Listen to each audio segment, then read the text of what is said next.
नियमित। तो dear students, अभी हम लोग टॉपिक पढ़ेंगे डिप्रेशन इन फ्रीजिंग पॉइंट, जो थर्ड कोलिगेटिव प्रॉपर्टी है। Depression in freezing point.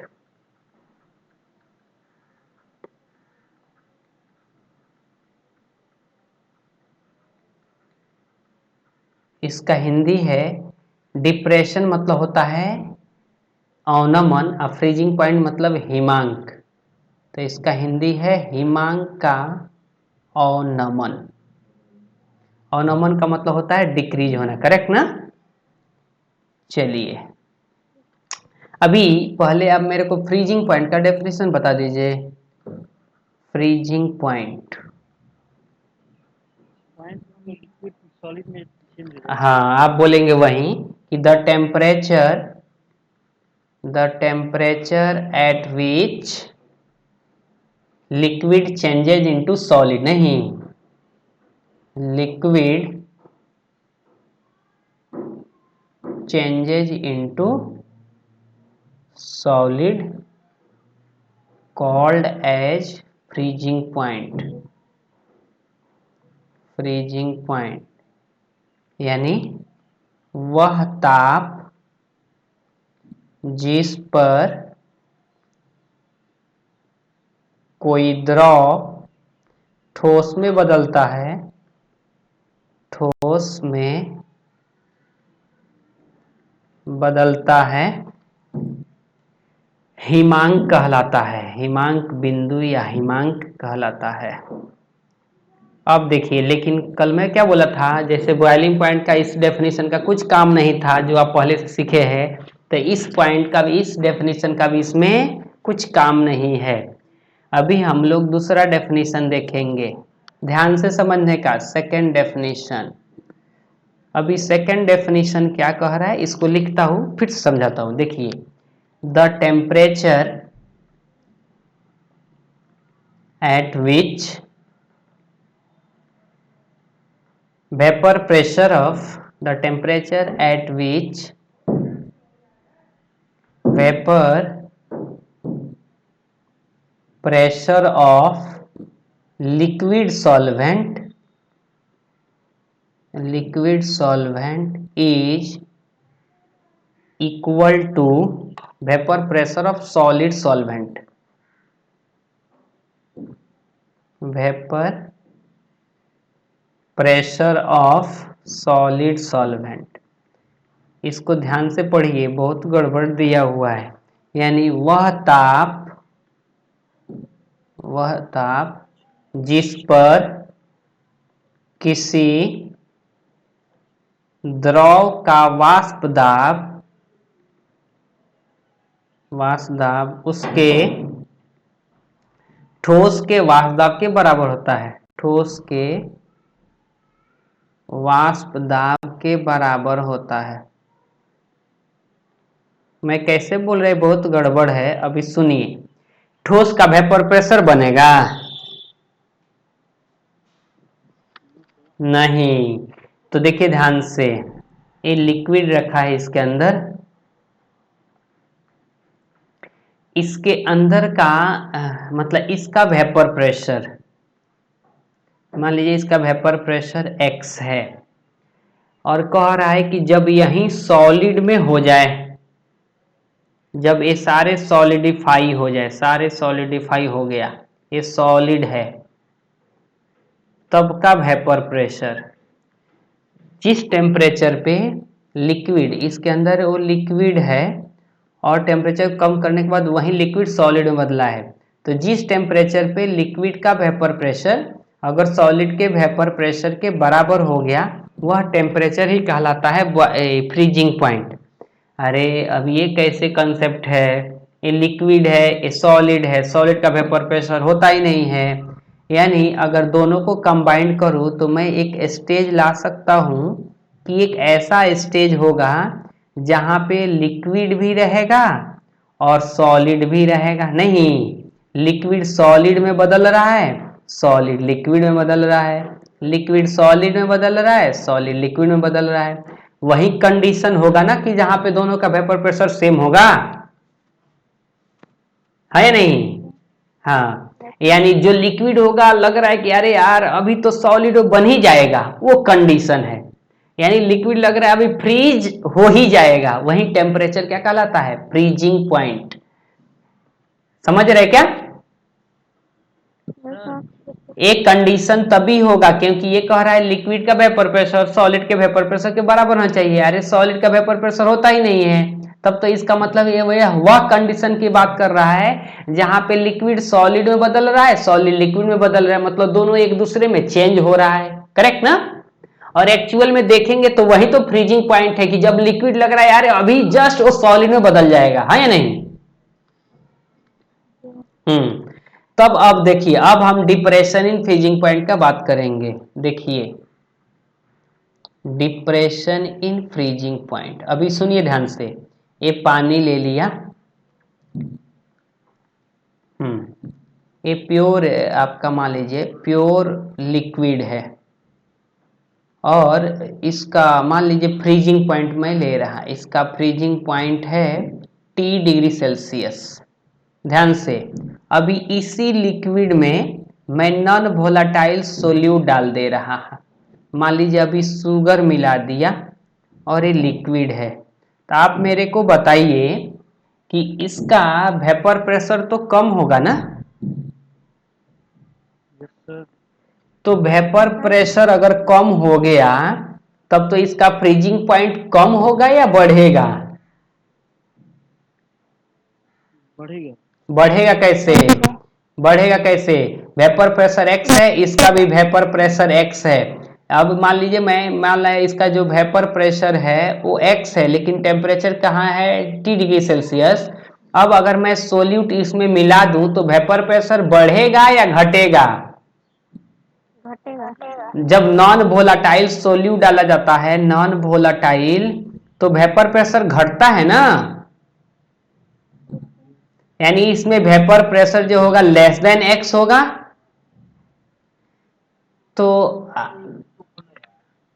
अगर vapour pressure less than x होगा तो इसका फ्रीजिंग पॉइंट, तब तो ऊपर देखिए, अगर वेपर प्रेशर x है तो इसका दोनों का फ्रीजिंग पॉइंट सेम आ रहा है। इसका मान ली फ्रीजिंग पॉइंट है T°C कुछ भी। लेकिन जब अगर आप नॉन वोलाटाइल सोल्यूट डाल देंगे तो हमको पता है यार उसका वेपर प्रेशर कम हो जाएगा। तो जब वेपर प्रेशर कम होगा तो उसका फ्रीजिंग पॉइंट कम नहीं होगा, क्योंकि टेम्परेचर वेपर प्रेशर कम हो रहा है तो 100% उसका फ्रीजिंग पॉइंट भी कम होगा। Freezing point will be less than T°C। क्यों? क्योंकि जब ये दोनों का अगर, सुनिए ध्यान से, ये सॉलिड सॉल्वेंट का वेपर प्रेशर है, ये लिक्विड सॉल्वेंट का वेपर प्रेशर है, और इसका मान लीजिए बॉइलिंग पॉइंट है T°C, तो इसका भी boiling point freezing point T°C है। लेकिन जब हमको पता है कि जब वोलाटाइल सोल्यूट में नॉन वोलाटाइल डाला जाएगा तो वेपर प्रेशर घटेगा। अरे जब वेपर प्रेशर घटेगा तो उसका तो फ्रीजिंग पॉइंट भी तो घटेगा ना। जब x था तो T था, अगर आपने लेस देन x कर दिया वेपर प्रेशर तो टेम्परेचर कम नहीं होगा।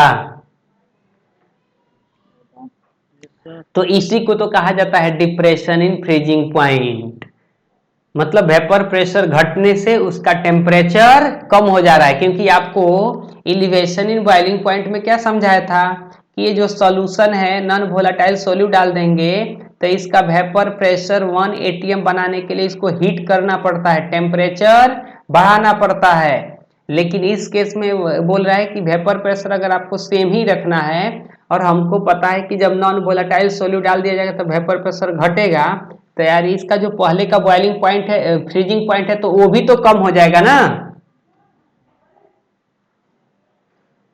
समझ रहे क्या? तो याद रखना है कि बॉइलिंग पॉइंट बढ़ता है, फ्रीजिंग पॉइंट घटता है। मैं बार बार बोला क्योंकि मेरे को भी एक बार क्वेश्चन पूछा गया था कि बॉइलिंग पॉइंट बढ़ता है तो फ्रीजिंग पॉइंट क्यों नहीं बढ़ता है। क्योंकि बॉइलिंग पॉइंट इसलिए बढ़ता है क्योंकि प्रेशर 1 atm बनाने के लिए हमको हीट करना पड़ता है, और जबकि इसमें क्या है, वेपर प्रेशर कम हो गया है तो टेम्परेचर हमको वेपर प्रेशर उतना ही कम टेम्परेचर पे लाना है, तो फ्रीजिंग पॉइंट भी तो कम होगा। क्योंकि वेपर प्रेशर अगर x है यहाँ पे प्योर में, और जब नॉन वोलाटाइल सोल्यूट डाले तो वेपर प्रेशर कम होगा।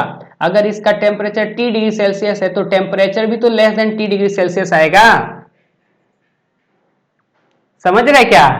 हाँ, तो इसी को कहते हैं डिप्रेशन इन फ्रीजिंग पॉइंट। यानी मैं लिख देता हूं, with addition of non volatile solute,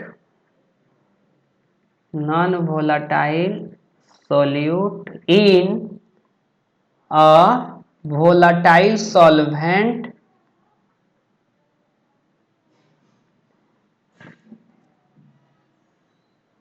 vapor pressure of solution decreases, hence freezing point also decreases, freezing point also decreases, freezing point भी कम हो जाएगा। यानी जब किसी वाष्पशील विलायक में अवाष्पशील विलय मिला दिया जाता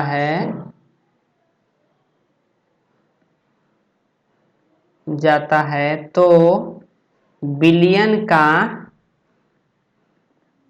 वाष्प, माइक ऑफ रखिए, विलयन का वाष्प दाब घट जाता है, माइक ऑफ। इसलिए विलयन का फ्रीजिंग पॉइंट भी कम हो जाता है, विलयन का फ्रीजिंग पॉइंट भी कम हो जाता है। ये टॉपिक आपको समझना है। अब देखिए, अगर हमको, तब तो जो फ्रीजिंग पॉइंट ऑफ सॉल्वेंट होगा वो ज्यादा होगा फ्रीजिंग पॉइंट ऑफ सॉल्यूशन से, क्योंकि जो वेपर प्रेशर ऑफ सॉल्वेंट है वो ज्यादा है वेपर प्रेशर ऑफ सॉल्यूशन से। तो जो वेपर प्रेशर कम हो रहा है तो फ्रीजिंग पॉइंट भी कम होगा। जब आप वेपर प्रेशर बढ़ाएंगे तो फ्रीजिंग पॉइंट भी बढ़ेगा। करेक्ट ना? ये ध्यान रखना है कि वेपर प्रेशर कम होता है इसलिए फ्रीजिंग पॉइंट कम होता है। तो अगर हम डिप्रेशन इन फ्रीजिंग पॉइंट निकाले, डिप्रेशन इन, माइक ऑफ रखिए ना, फ्रीजिंग पॉइंट, तो क्या होगा? फ्रीजिंग पॉइंट ऑफ सॉल्यूशन या सॉल्वेंट?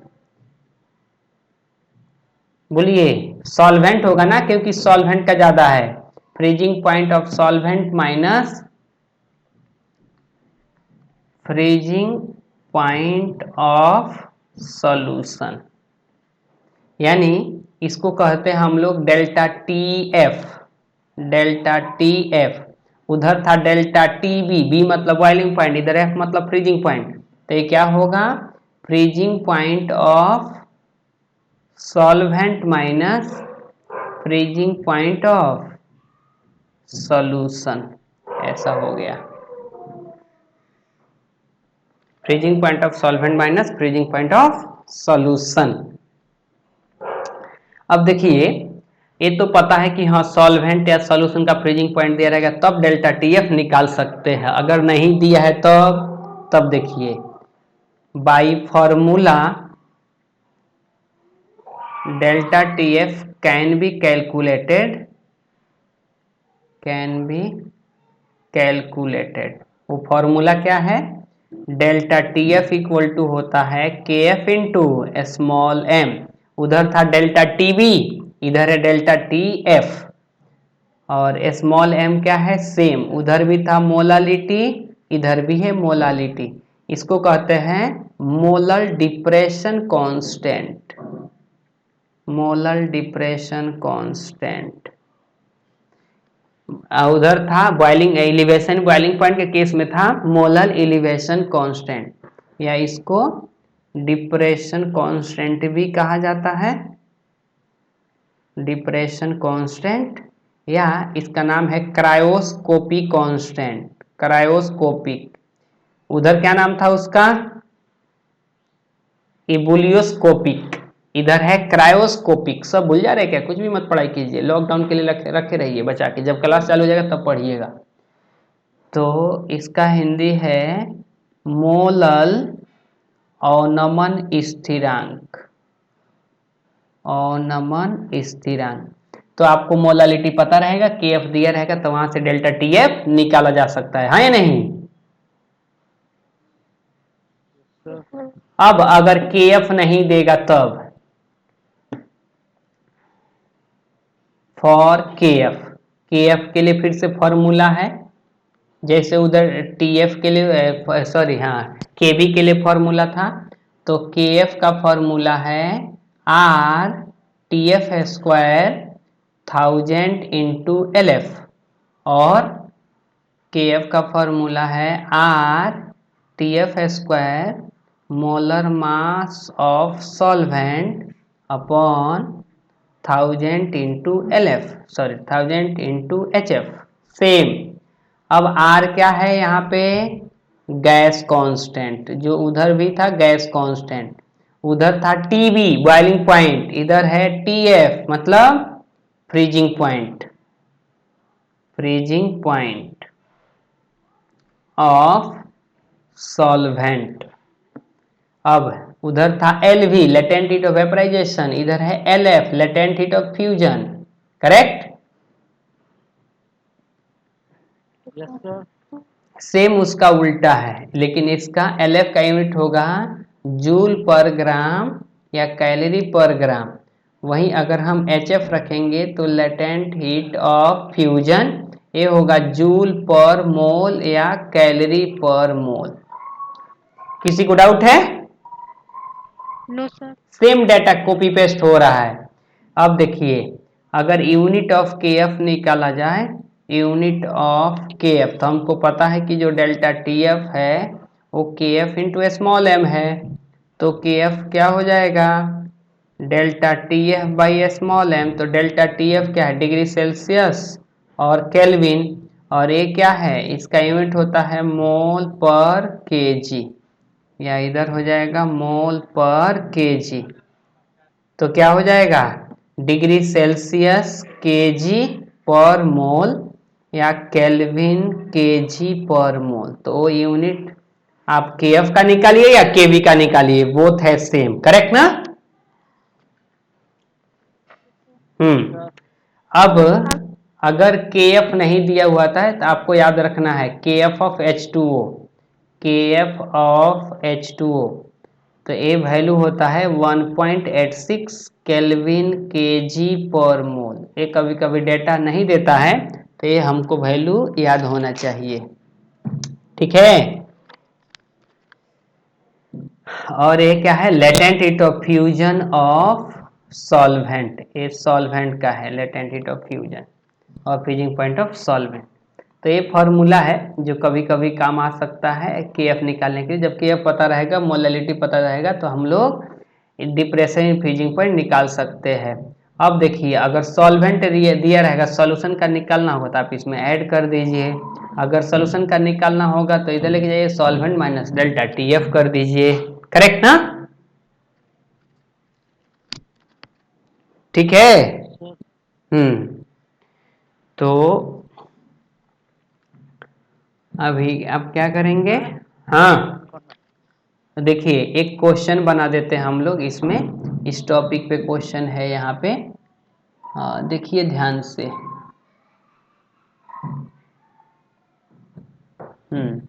यहाँ पे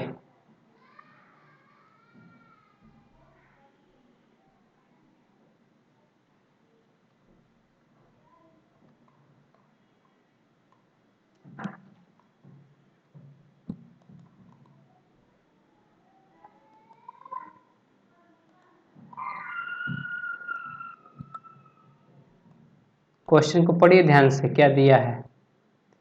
ये कह रहा है a 5% solution of cane sugar in water has a freezing point 271 Kelvin. Calculate the freezing point of 5% glucose in water.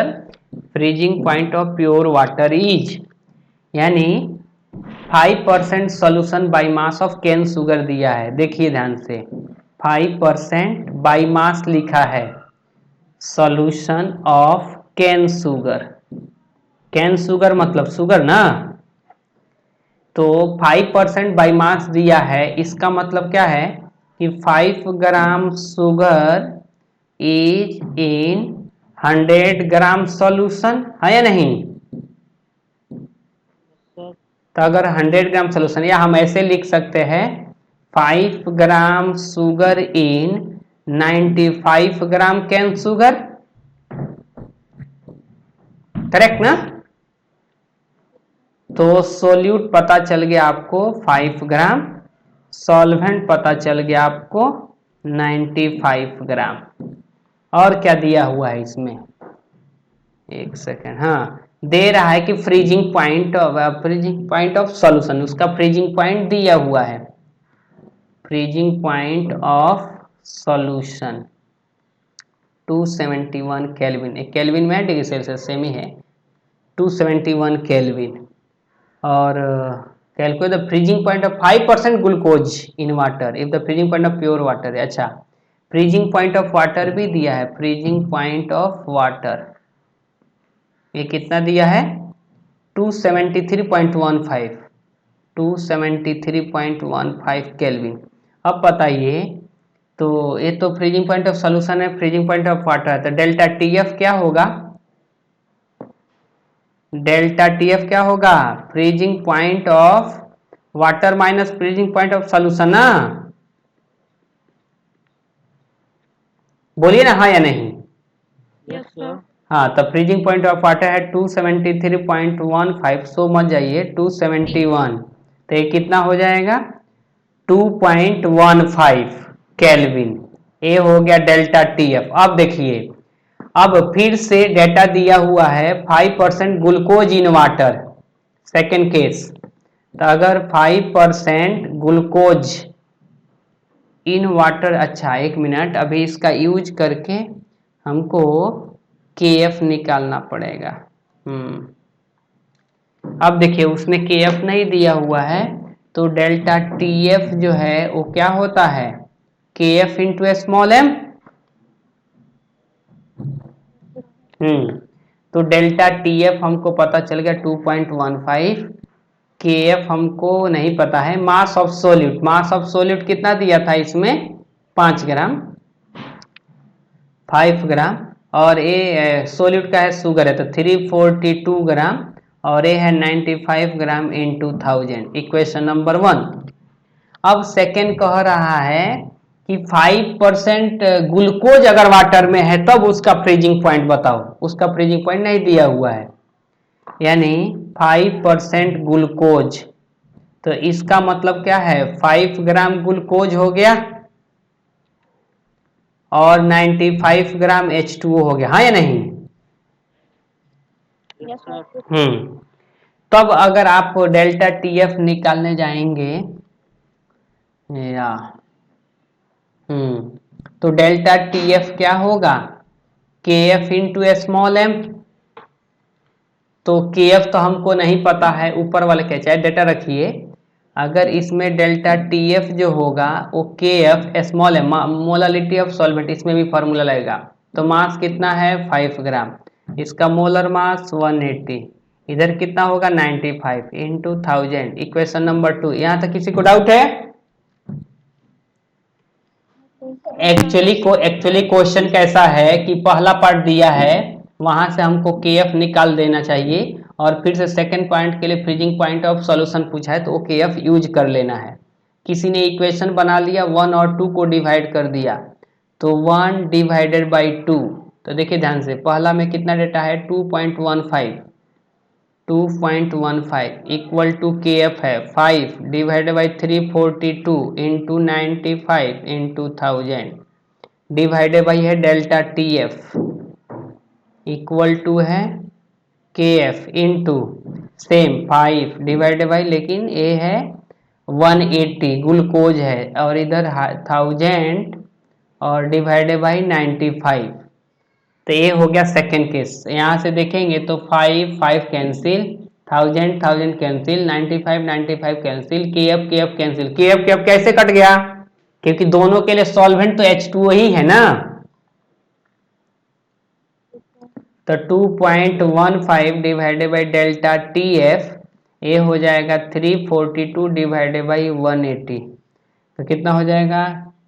180 है, 3 से कट जाएगा, 3 6 जा, ये भी 3 से कटेगा, 3 1 जा 3, 3 1 जा 3 और 3 4 जा 12, अभी भी कटेगा, 3 2 जा 6, ये हो जाएगा 3 3 जा 9, 2 4 3 8 जा 24, ये हो जाएगा 19 और ये हो जाएगा 10। तो कितना हो गया? 2.15 डिवाइडेड बाई डेल्टा TF, ये हो गया आपका 19/10। तो अगर हम इसको बाई क्रॉस कर दें, हमको डेल्टा TF निकालना है, तो डेल्टा TF ऐसा हो जाएगा क्या? देखिए तो 2.15 इंटू 10 डिवाइडेड बाई 19 है या नहीं? तो ये डेटा कितना हो जाएगा? 2.15 डिवाइडेड बाई 19, तो ये आ रहा है 1.13, सॉरी 1.131 केल्विन। ये बताइए डेल्टा TF है, और डेल्टा TF जो होता है क्या होता है? Freezing point of solvent minus freezing point of solution. तो फ्रीजिंग पॉइंट ऑफ सॉल्वेंट तो आपको पहले ही से ही दे के रखा है, वाटर का कह रहा है कि वाटर का फ्रीजिंग पॉइंट आप कितना लेना है? 273.15। तो ये 273.15, डेल्टा TF आपको पता हो गया 1.131। तो फ्रीजिंग पॉइंट ऑफ सॉल्यूशन पूछा है, तो क्या हो जाएगा? सॉल्यूशन को उधर लेके जाएंगे, तो फ्रीजिंग पॉइंट ऑफ सॉल्यूशन क्या हो जाएगा? 273.15 माइनस 1.131, तो कितना हो जाएगा? इसको 1 को हटाइए, तो 5 माइनस 3 2, 1 माइनस 1 0, 3 माइनस 1 2, 272, ये हो गया फ्रीजिंग पॉइंट ऑफ सॉल्यूशन। समझे क्या? आप क्या करेंगे, एक बार क्वेश्चन बनाइए, डाउट है तो फिर से कल पूछ लीजिए, ठीक है? एक्चुअली इसमें क्या करना था, एक का यूज करके, पहले वाले का यूज करके KF निकालना है, फिर से दूसरे में KF रख देना है, डेल्टा TF निकाल देना है, फिर से वैल्यू पुट करके फ्रीजिंग पॉइंट ऑफ सॉल्यूशन निकाल देना है। किसी को डाउट है?